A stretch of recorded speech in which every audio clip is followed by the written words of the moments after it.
अब तक हम लोगों ने जो पढ़ा था वो ट्रांसलेशन पढ़ रहे थे हम लोग, और इंग्लिश ट्रांसलेशन के कुछ चैप्टर को हमने पढ़ चुका था, जैसा कि use of to B,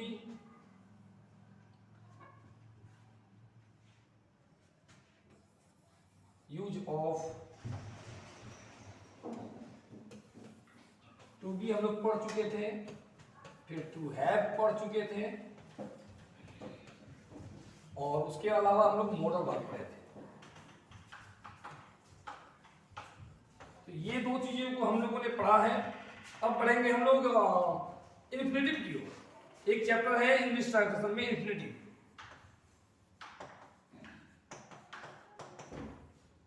infinitive एक चैप्टर है, उसे देखना है हमें। इन्फिनिटिव में क्या कहता है समझेंगे इसको।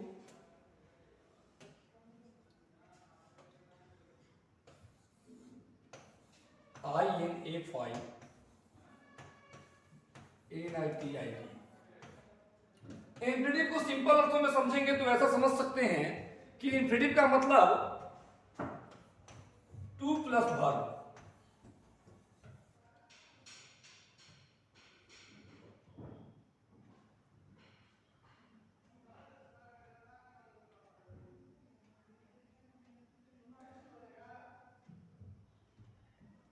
टू प्लस वर्ब को इन्फिनिटिव समझ सकते हैं,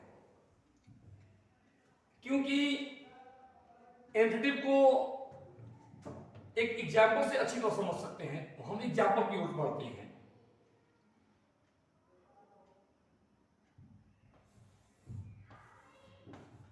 एक सेंटेंस है खेलना अच्छा है।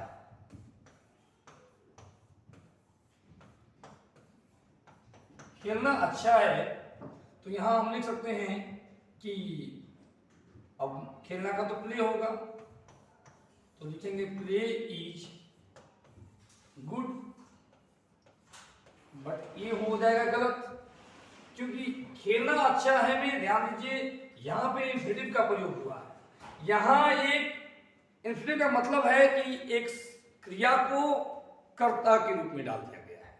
यहां क्रिया कर्ता बन गया, तो भाई क्रिया कर्ता बनेगा तो दो रूप में बन सकता है, या तो वो संज्ञा होगा या तो फिर वो विशेषण का काम करेगा। तो यहाँ ये संज्ञा का काम करेगा, तो संज्ञा बनाने के लिए हम वर्ब के आगे टू जोड़ देंगे, लिखेंगे कि टू प्ले इज गुड, या इसे हम प्लेइंग भी लिख सकते हैं, लेकिन उसका चैप्टर बदल जाएगा। तो यहाँ पे हम लोग टू प्ले इज गुड। ऐसे कुछ और भी सेंटेंस आएंगे, जैसे मैं खेलने को हूं, मैं खेलने को हूं, यहां देखिएगा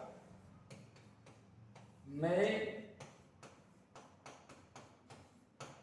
खेलने को हूं, तो लिखेंगे यहां पर कि आई एम, मैं हूं।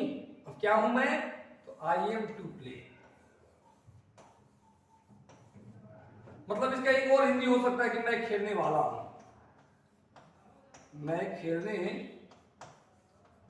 वाला हूं भी इसका अर्थ हो सकता है। चलिए देखते हैं और भी कुछ चीजों को। जैसे फिर से देखते हैं कि मान लिया जाए कि लिखा हुआ हो प्रज्ञा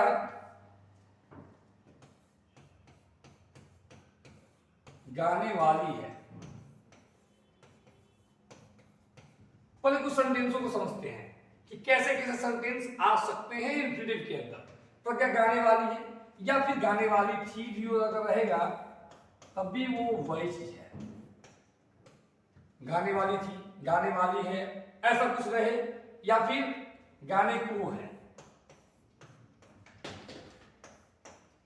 गाने को है, गाने को थी।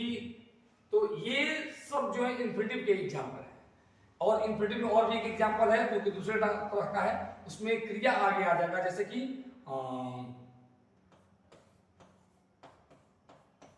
पीना हानिकारक है, पीना हानिकारक है। तो ये सभी जो एग्जाम्पल है, यहाँ पे ये सेम है, तो ये सभी जो एग्जाम्पल है ये इन्फिनिटिव के एग्जाम्पल है। और इन्फिनिटिव अब इसी तरह से हम लोग पूरी अच्छी तरह समझ सकते हैं। अब जैसे इसका हम लोग अनुवाद बनाते हैं, इनका अनुवाद बनाते हैं तो लिखते हैं कि प्रज्ञा गाने वाली है, तो हम क्या लिखेंगे कि प्रज्ञा इज, क्योंकि वाली है तो इज क्या करने वाली भाई, तो प्रज्ञा इज टू सिंग, प्रज्ञा गाने वाली है। तो इस प्रकार से इन्फिनेटिव को हम लोग समझे होंगे और उम्मीद करते हैं कि आप लोग ऐसे इन्फिनेटिव को और भी कई प्रश्नों को सॉल्व कीजिए ताकि आपका एक्सपीरियंस अच्छा हो। बाकी